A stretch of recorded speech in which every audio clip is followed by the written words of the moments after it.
విజయవాడ ప్రజల దశాబ్దాల కళ నెరవేరబోతోంది. విజయవాడ మున్సిపల్ కార్పొరేషన్ ఇక నుంచి గ్రేటర్ విజయవాడ మున్సిపల్ కార్పొరేషన్ గా మారబోతోంది. దీనికి సంబంధించిన ప్రతిపాదనలు తయారు చేసి పనులు వెంటనే ప్రారంభించాలంటూ ముఖ్యమంత్రి చంద్రబాబు సీఎంఓ కార్యాలయ అధికారులను ఆదేశించారు. విజయవాడను గ్రేటర్ సిటీగా మార్చడం వల్ల రాజధాని అమరావతిలో కలపాలన్న డిమాండ్ తెరమరుగవుతుంది. అయితే రాజధానికి దగ్గరగా ఒక నగరం అవసరం. ఆ లోటు విజయవాడ తీరుస్తుంది. ప్రస్తుతం ఐటీ పరిశ్రమలన్నీ విశాఖకు వెళ్లిపోతున్నాయి. తయారీ పరిశ్రమలన్నీ రాయలసీమలో ఏర్పాటవుతున్నాయి.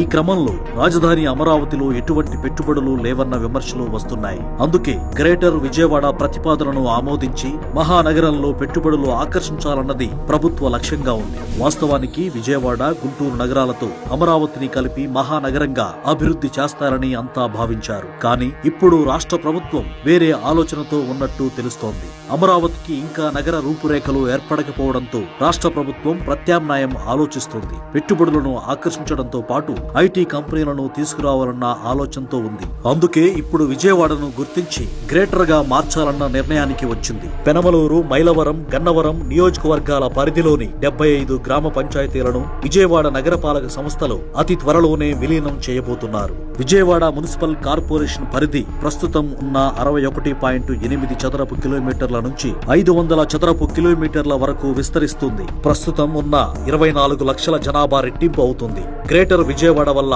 మాస్టర్ ప్లాన్ తో నగరం అభివృద్ధి చెందుతుంది. పారిశ్రామిక కారిడార్లు, ఐటీ పార్కులు, లాజిస్టిక్ హబ్బులు, పర్యాటక పెట్టుబడులకు భారీగా అవకాశాలు పెరుగుతాయి. ఉపాధి అవకాశాలు మెరుగవుతాయి.